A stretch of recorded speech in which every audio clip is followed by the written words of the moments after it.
Ulsan HD jatuh hati pada Shin Tae-yong, mantan pelatih timnas Indonesia yang bikin dunia terkesima. Petinggi Ulsan sampai bilang begini, "Kenapa Indonesia melepasnya? Padahal dia berhasil dengan sangat baik." Top Markoto pemain timnas mendominasi tim Elite Super League. 17 pemain timnas Indonesia yang bertebaran mulai dari Rizky Ridho hingga Rafael Struijk pun ada. Dewa United paling menonjol. Tanda semakin baikkah liga lokal? Tonton sampai selesai, jangan ketinggalan sedikit pun.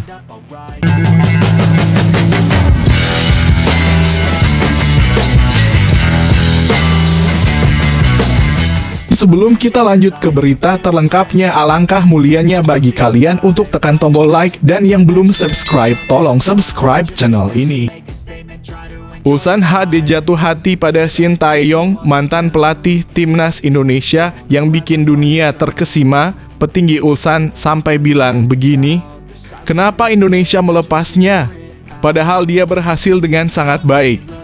Kabar mengejutkan datang dari Korea Selatan ketika klub sepak bola papan atas K-League Ulsan HD dikabarkan tengah jatuh hati pada sosok Shin Tae-yong dan meminangnya jadi pelatih utama.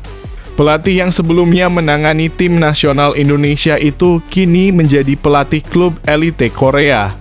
Usai membawa Indonesia tampil mengejutkan di ajang Piala Asia dan mengukir sejarah yang belum pernah terjadi sebelumnya. Shin Tae-yong bukanlah nama baru di sepak bola Asia. Namun, prestasinya di Indonesia benar-benar membuka mata dunia. Ia membuktikan bahwa dengan sistem yang tepat, pendekatan yang disiplin, dan keberanian dalam membina pemain muda, negara yang sebelumnya nyaris tak diperhitungkan dalam peta sepak bola dunia bisa bangkit dan tampil memukau. Salah satu momen yang membuat nama Shin kembali menggema adalah ketika ia berhasil membawa Indonesia mengalahkan Korea Selatan di Piala Asia 2023. Kemenangan ini bukan hanya mencatat sejarah bagi sepak bola Indonesia, tetapi juga menjadi simbol dari keberhasilan seorang pelatih dalam membangun tim dari nol bahkan ketika harus melawan tanah kelahirannya sendiri. Keberhasilan itu tampaknya tidak luput dari perhatian Ulsan HD.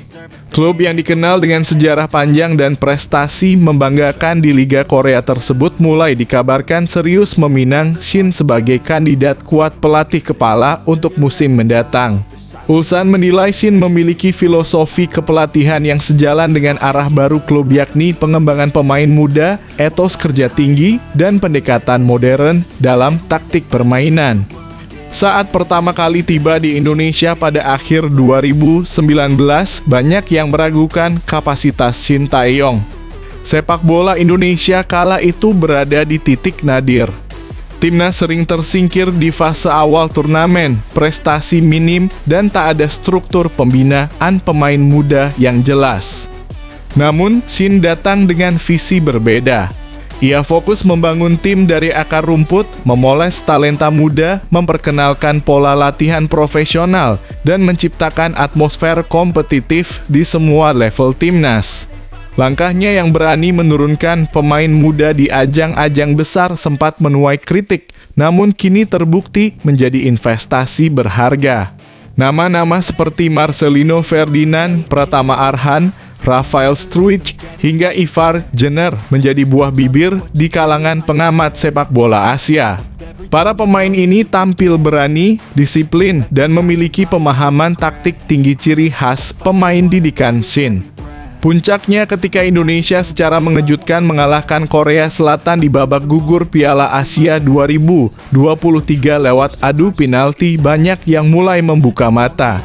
Shin bukan hanya pelatih yang bisa mengatur strategi, tapi juga mentor sejati bagi para pemain muda. Kemenangan atas Korea bukan hanya kemenangan Indonesia, tapi juga penebusan nama besar Shin Tae-yong di mata negaranya sendiri.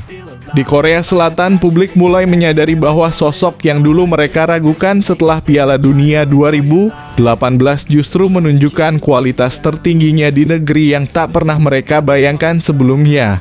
Media-media besar di Korea mulai memberitakan bagaimana Shin membangun timnas Indonesia dengan pendekatan holistik dan dedikasi penuh, bahkan sering turun langsung mengawasi pemain usia muda di daerah-daerah. Kini ketika masa depannya di Indonesia belum sepenuhnya pasti, tawaran dari klub sebesar Ulsan HD menjadi titik krusial. Di satu sisi, Indonesia telah menjadi rumah kedua bagi Shin. Ia beberapa kali menyatakan kecintaannya terhadap semangat juang para pemain Indonesia dan atmosfer supporter yang luar biasa. Di sisi lain, tawaran untuk kembali ke kampung halaman dan menangani klub sebesar Ulsan jelas menjadi godaan besar baik secara profesional maupun emosional. Ulsan HD bukan klub sembarangan. Mereka memiliki ambisi besar untuk kembali berjaya di Asia dan melihat Shin sebagai figur yang mampu membawa visi jangka panjang klub menjadi kenyataan.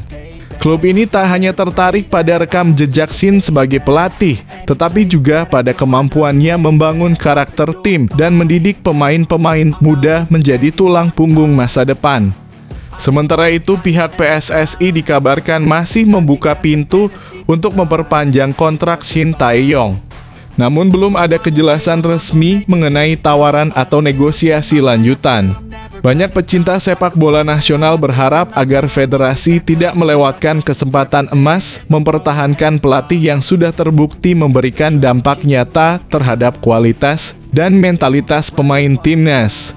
Jika Ulsan HD yang berada ribuan kilometer jauhnya bisa melihat potensi besar dalam diri Shin Tae-yong, maka Indonesia seharusnya menyadari nilai tersebut lebih awal. Sosok Shin bukan hanya membawa kemenangan demi kemenangan, tetapi juga membangun fondasi sepak bola nasional yang kuat, sistematis, dan berorientasi masa depan. Kini semuanya bergantung pada keputusan sang pelatih. Apakah ia akan bertahan dan melanjutkan proyek besar yang sudah ia mulai bersama timnas Indonesia? Atau pulang ke Korea untuk memimpin klub besar seperti Ulsan HD? Pun pilihannya sudah jelas saat ini melatih di Ulsan. Satu hal yang pasti, Shin Tae-yong telah menuliskan sejarah emas dalam perjalanan sepak bola Indonesia dan dunia kini menaruh hormat pada kisah luar biasa itu. Semoga di masa depan Coach Shin Tae-yong bisa kembali ke pangkuan Ibu Pertiwi dan berkibar bersama timnas Garuda. Hey kid, don't ever let them get inside your head. They'll tell you what to do in life instead of everything you know that you could get. Don't let them guide your life towards regret. I'll fight for what I love with every breath.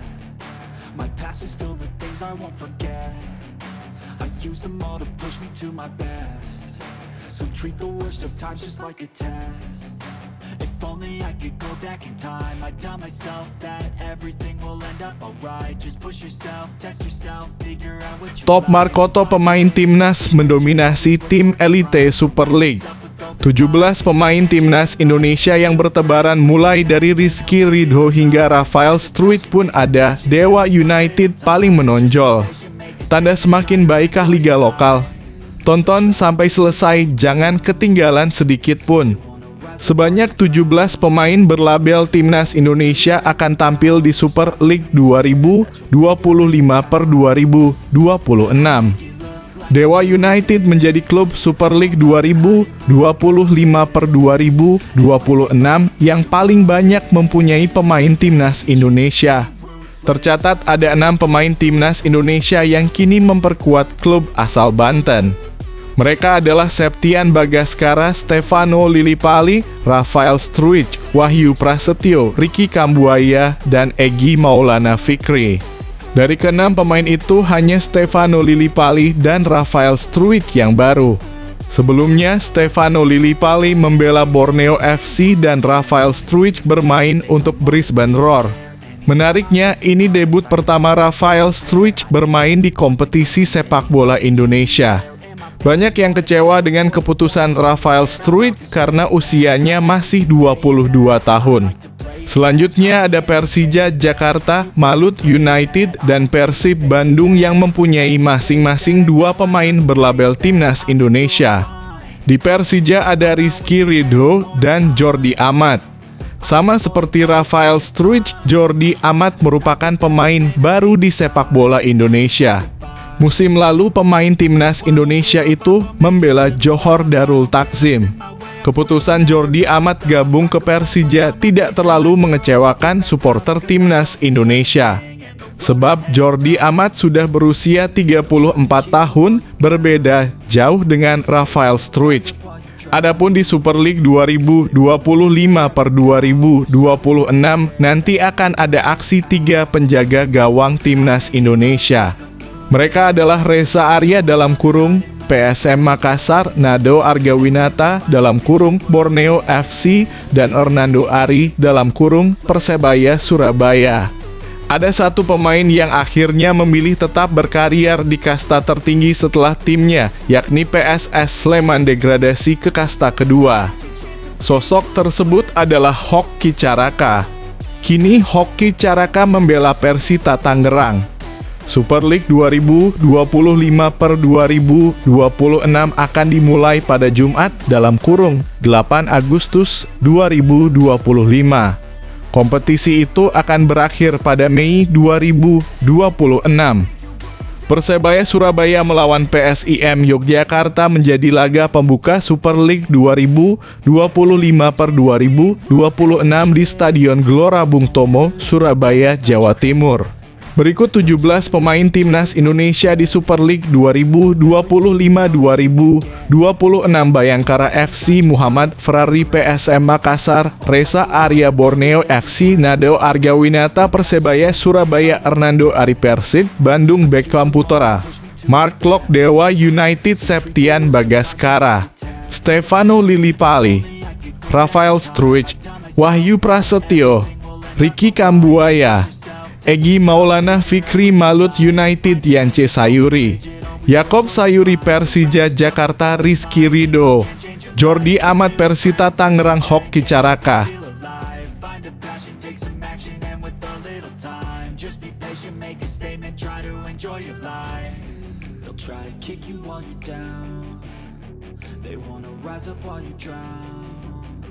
They wanna fill your head with doubt. They're silently scared that you'll figure it out.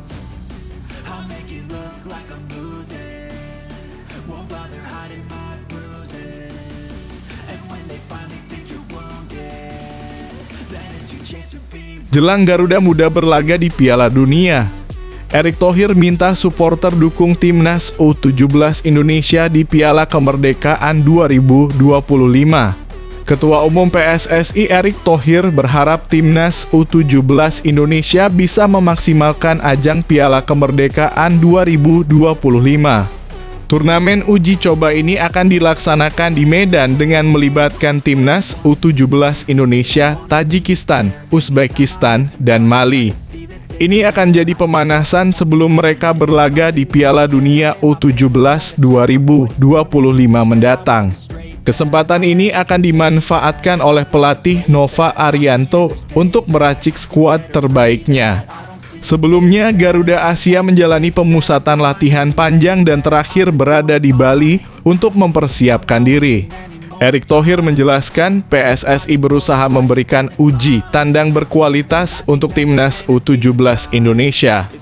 Mereka adalah tim yang memiliki skuad apik dan dalam persiapan jelang berlaga di Piala Dunia U17 2025 nanti.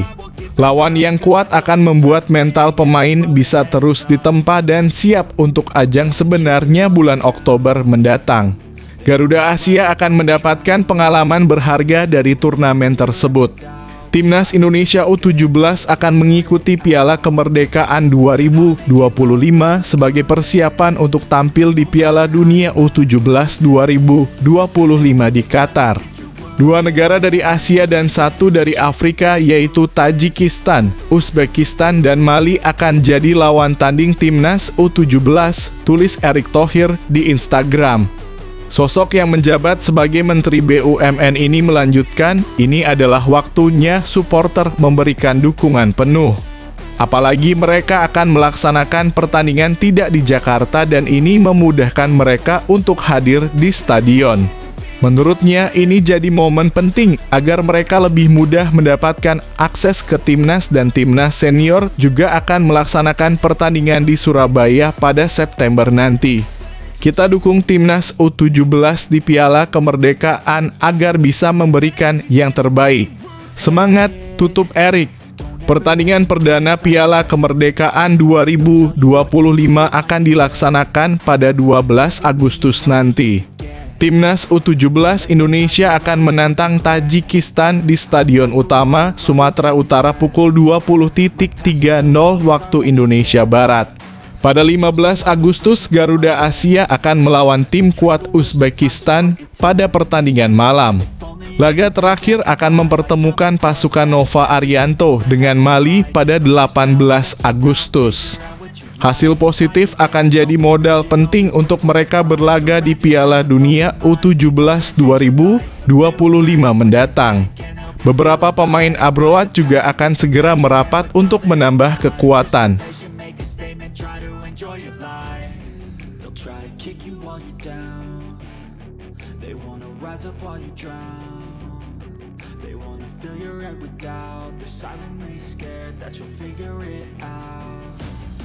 I'll make it look like I'm losing, won't bother hiding my bruises. And when they finally think you're wounded, then it's your chance to be ruthless.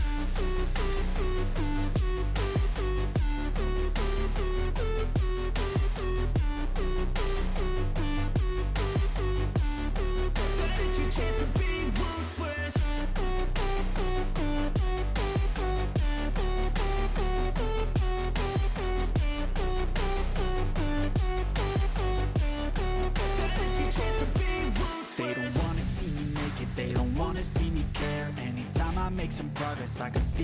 Liverpool incar Barcola gantikan Luis Diaz, PSG pasang banderol fantastis. Liverpool mulai bergerak cepat mencari pengganti Luis Diaz yang resmi bergabung dengan Bayern Munchen. Salah satu target utama mereka adalah winger muda PSG, Bradley Barcola. Meski performanya sempat menurun di paruh kedua musim 2024/2025, Barcola tetap dianggap aset penting dalam skema Luis Enrique. PSG tampil dominan sepanjang musim, bahkan finish sebagai runner-up Piala Dunia antar klub usai kalah dari Chelsea di final. Namun persaingan di lini depan membuat posisi Barcola tidak lagi seaman sebelumnya. Menurut laporan Le Quipe, pelatih anyar Liverpool, Arne Slot, menilai Barcola sangat cocok dengan sistem permainan yang akan ia bangun di Anfield. Barcola pun kini menempati urutan teratas dalam daftar incaran The Reds, meski nama Rodrigo Goes dari Real Madrid juga masuk radar. Masalahnya, PSG ogah melepas Barcola dengan mudah. Klub Prancis itu memasang harga tinggi 100 juta dalam kurung sekitar 1,7 triliun rupiah. Angka ini menunjukkan betapa strategisnya peran Barcola dalam rencana jangka panjang PSG. Mampukah Liverpool menembus tembok harga yang dipasang PSG atau akan mencari alternatif lain?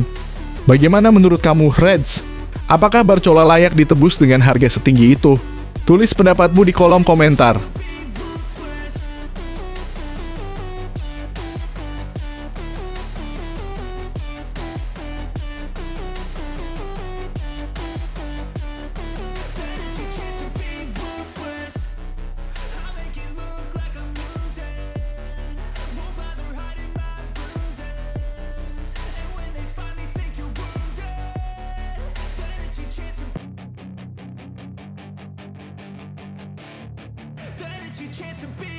Hey kid, don't ever let them get inside your head. They'll tell you what to do in life instead of everything you know that you could get. Don't let them guide your life towards regret. I'll fight for what I love with every breath. My past is filled with things I won't forget. I use them all to push me to my best. So treat the worst of times just like a test. If only I could go back in time, I'd tell myself that everything will end up alright. Just push yourself, test yourself, figure out what you like, and find your limits, don't be rigid, always work towards a prime. Surround yourself with open minds, people can... Situasi rumit Jack Grealish ingin tinggalkan Man City, tapi gaji 6 miliar per pekan jadi kendala besar. Jack Grealish menghadapi masa sulit di Manchester City. Meski telah mempersembahkan banyak trofi sejak didatangkan dari Aston Villa pada 2021, perannya kini makin terbatas di bawah asuhan Pep Guardiola. Musim lalu ia hanya jadi starter dalam 7 laga Premier League, cermin jelas penurunan kontribusinya. Opsi hengkang mulai terbuka. Everton dikabarkan berminat meminjamnya untuk musim 2025/2026. Dengan David Moyes kembali menukangi tim, The Toffees ingin menambah kreativitas di lini depan. Namun, ada satu kendala besar, gaji Grealish. Dengan bayaran mencapai 300.000 per pekan dalam kurung, sekitar 6,4 miliar rupiah, Everton kesulitan menanggung beban tersebut. Negosiasi dengan Man City pun dikabarkan rumit, dan Grealish harus rela memangkas gajinya jika ingin keluar dari Etihad. Di sisi lain, posisinya di tim nasional Inggris juga mulai meredup. Ia gagal masuk skuad Euro 2024 dan tak dibawa Guardiola ke Piala Dunia antar klub, sinyal jelas bahwa masa depannya di City sedang berada di ujung tanduk. Menurut Anda, apakah Grealish sebaiknya bertahan dan berjuang di City atau menerima pemotongan gaji demi menit bermain lebih banyak di klub lain? Tulis pendapatmu di kolom komentar.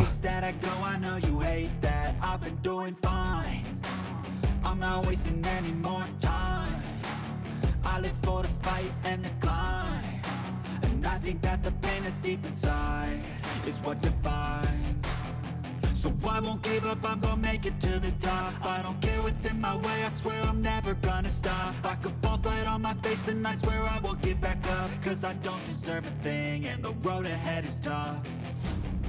They'll try to kick you while you're down.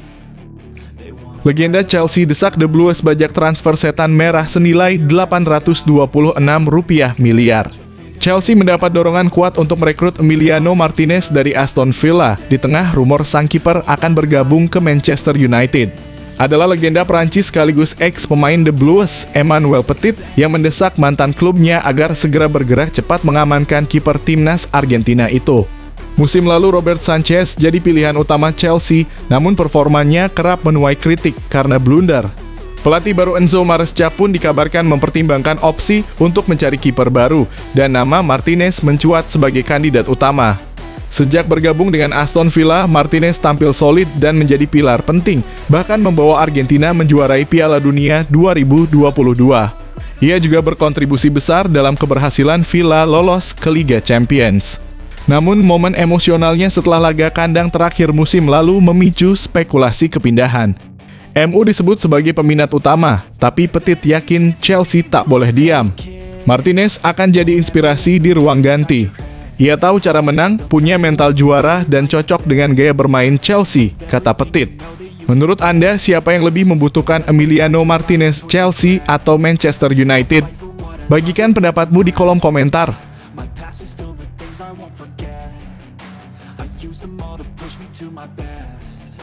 So treat the worst of times just like a test. If only I could go back in time, I'd tell myself that everything will end up alright. Just push yourself, test yourself, figure out what you like, and find your limits, don't be rigid, always work towards a prime. Surround yourself with open minds, people can change your life. A few friends with intent can help you feel alive. Find a passion, take some action, and with a little time, just be patient, make a statement, try to enjoy your life. They'll try to kick you while you're down. They wanna rise up while you drown. They wanna fill your head with doubt. Victor Gyökeres kembali tampil mengecewakan, Mikel Arteta pasang badan. Victor Gyökeres belum juga menunjukkan tajinya bersama Arsenal. Striker asal Swedia ini ditebus dengan harga mahal 73 juta dari Sporting CP, namun dalam 2 laga pramusim, performanya masih jauh dari harapan. Debutnya kontra Tottenham hanya berlangsung 13 menit dari bangku cadangan dengan minim kontribusi.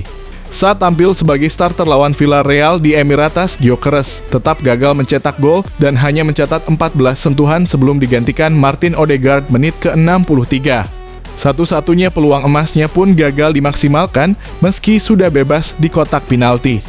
Meski demikian, Mikel Arteta tetap memberikan dukungan penuh. Ia menilai ada progres dari Gyökeres, terutama dalam pergerakan tanpa bola dan pemahaman terhadap ruang. Dia baru seminggu bersama kami, tapi saya sudah melihat potensi besar, ujar Arteta. Yang terpenting adalah membangun koneksi dengan tim. Apakah Arsenal terlalu cepat berharap banyak dari Gyökeres, atau ia hanya butuh waktu adaptasi lebih? Bagaimana menurutmu, Go Owners? Tulis pendapatmu di kolom komentar. I'm not wasting any more time. I live for the fight and the is what defines. So I won't give up, I'm gonna make it to the top. I don't care what's in my way, I swear I'm never gonna stop. I could fall flat on my face and I swear I will get back up. Cause I don't deserve a thing and the road ahead is tough. They'll try to kick you while you're down. They wanna rise up while you drown. They wanna feel. Inilah alasan mengapa Real Madrid wajib mendatangkan Cole Palmer dari Chelsea. Palmer kini menjadi salah satu bintang muda paling bersinar di Eropa. Dalam 2 musim terakhir, namanya melejit sebagai simbol kreativitas Chelsea. Bagi Real Madrid yang tengah melakukan regenerasi besar-besaran, Palmer bukan hanya opsi, melainkan kebutuhan strategis. Didatangkan dari Manchester City pada musim panas 2023. Palmer langsung membuktikan kualitasnya dengan 25 gol dan 15 assist di semua kompetisi pada musim debut bersama Chelsea. Termasuk 22 gol di Premier League setara dengan nama-nama besar seperti Erling Haaland dan Mohamed Salah. Musim berikutnya, meski performa Chelsea menurun, Palmer tetap konsisten dengan 15 gol dan 8 assist di Premier League. Kehebatannya juga terlihat di laga besar seperti 2 gol dan 1 assist di final Piala Dunia antar klub 2025 serta 2 assist di final UEFA Conference League.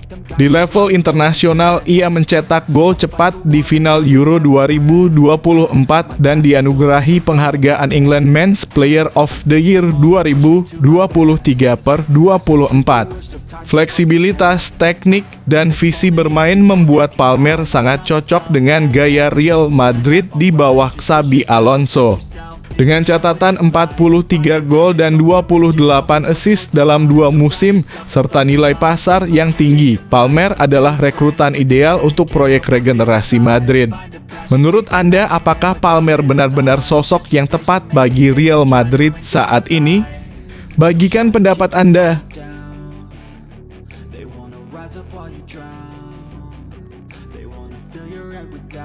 Silently scared that you'll figure it out.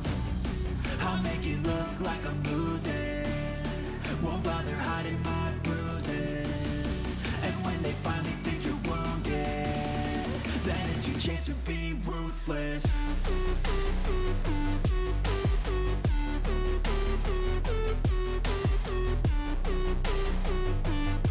Real Madrid raup untung dari penjualan ex-pemain Akademi Miguel Gutierrez. Real Madrid berpeluang mencatat keuntungan besar dari penjualan Miguel Gutierrez ke Napoli, meski sang pemain sudah hampir 4 tahun meninggalkan Santiago Bernabeu. Gutierrez yang bergabung dengan Akademi Madrid sejak usia 10 tahun pada 2011 sempat mencicipi debut senior bersama Zinedine Zidane, namun gagal mengamankan tempat di tim utama. Pada 2022, ia hengkang ke Girona dalam kesepakatan senilai EUR 4 juta, namun Madrid cerdik memasukkan klausul penjualan 50%. Buah strategi itu siap dipetik musim panas ini. Fabrizio Romano melaporkan bahwa Napoli hampir menyelesaikan transfer Gutierrez dengan nilai lebih dari EUR 18 juta. Artinya Madrid akan mengantongi lebih dari EUR 9 juta, menjadikannya penjualan terbesar klub sejauh musim panas ini. Pemain 24 tahun itu bersinar di Girona, mencatatkan 7 assist saat timnya finish ketiga di La Liga musim 2023/2024. Meski performa Girona menurun musim lalu, Gutierrez tetap mencatat 5 assist di Liga. Real Madrid kini telah memulangkan Alvaro Carreras dan memiliki kelebihan back kiri, membuat masa depan Fran Garcia dan Ferland Mendy menjadi tanda tanya. Akankah penjualan mereka lebih menguntungkan dari Gutierrez? Menurut kamu, apakah Real Madrid sudah mengambil keputusan terbaik? Bagikan pendapatmu di kolom komentar.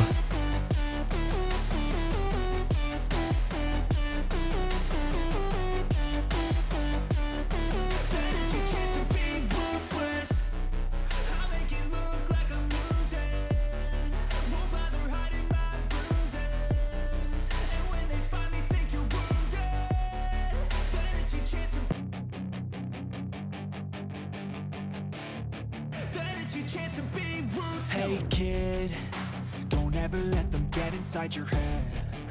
They'll tell you what to do in life instead of everything you know that you could get. Silang pendapat keputusan Real Madrid bikin Xabi Alonso ketiban sial. Keputusan Real Madrid di bursa transfer musim panas 2025 membuat Xabi Alonso berada dalam posisi yang sulit.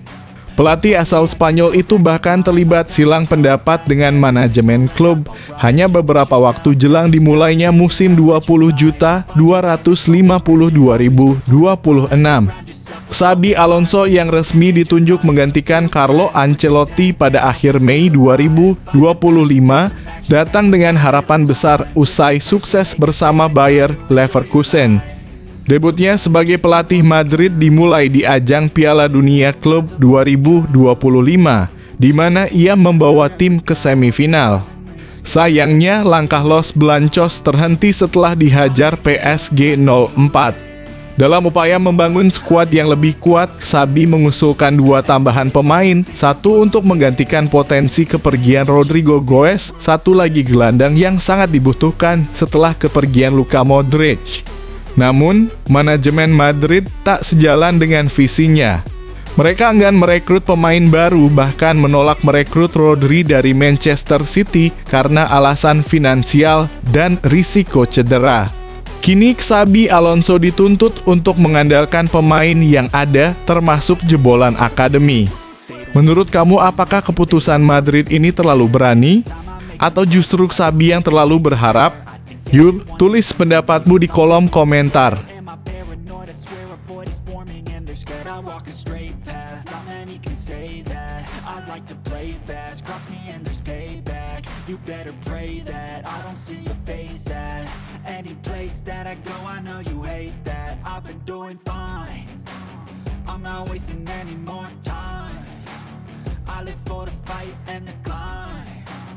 I think that the pain that's deep inside is what defines.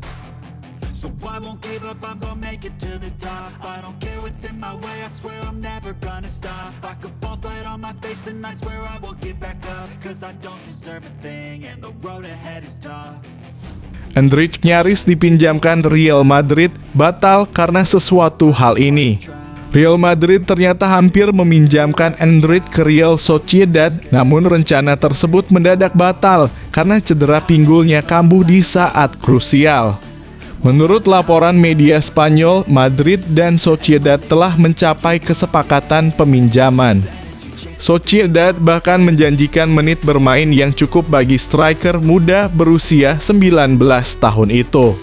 Kesepakatan tersebut tercapai sebelum Piala Dunia antar klub 2025 digelar. Namun nasib berkata lain. Saat menjalani sesi latihan, cedera pinggul Endrick kembali kambuh. Real Sociedad pun menarik diri dan membatalkan peminjamannya. Kini Endrick masih fokus dalam proses pemulihan. Bahkan saat liburan ke Jepang, ia tetap menjaga kebugaran demi mempercepat penyembuhan. Real Madrid sebenarnya masih ingin meminjamkannya demi mendapatkan menit bermain lebih. Sayangnya, minat dari klub lain kini sepi. Dengan situasi ini, Endrick kemungkinan besar akan tetap bertahan di skuad Madrid. Tapi perjuangannya belum selesai, ia harus bersaing keras untuk masuk ke tim utama. Apalagi striker muda Gonzalo Garcia tampil menonjol di Piala Dunia antar klub. Musim lalu, Endrick mencetak 7 gol dari 37 penampilan, sebagian besar sebagai pemain pengganti. Menurut kamu, apakah Endrick sebaiknya tetap bersabar di Madrid atau coba cari jam terbang di klub lain? Tulis opinimu di kolom komentar.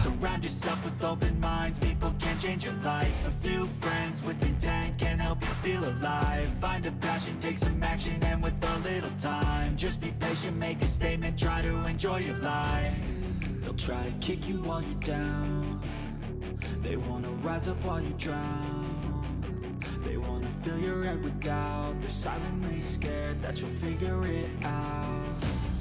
I'll make it look like I'm losing, won't bother hiding my bruises. And when they finally Cerdik, Real Madrid incar 3 bintang top gratis di 2026. Real Madrid mulai menyusun strategi jitu untuk bursa transfer musim panas 2026 dengan mengincar 3 nama besar yang kontraknya akan habis: Ibrahima Konate, Dayot Upamecano, dan Gianluigi Donnarumma. Di bawah arahan Florentino Perez dan Xabi Alonso, Los Blancos berambisi memperkuat skuad tanpa mengeluarkan biaya transfer langkah cerdas yang bisa memperkuat posisi mereka di peta persaingan Eropa.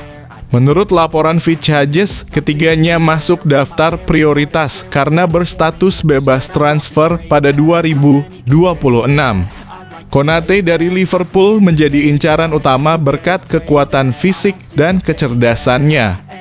Usianya yang menginjak 26 tahun pada 2026 dinilai ideal untuk jangka panjang. Upamecano meski kerap dilanda cedera, tetap dianggap punya potensi besar jika fit. Yang paling mengejutkan, Real Madrid juga mengincar Gianluigi Donnarumma sebagai suksesor Thibaut Courtois. Masa depan sang kiper di PSG belum pasti, membuka peluang Madrid untuk merekrutnya secara cuma-cuma. Jika strategi ini berhasil, Madrid akan mendapatkan 3 pemain kelas dunia tanpa mengganggu stabilitas keuangan klub. Bagaimana menurutmu? Apakah langkah ini terlalu ambisius atau justru bukti kecerdikan Madrid dalam merencanakan masa depan? Yuk, tulis pendapatmu di kolom komentar.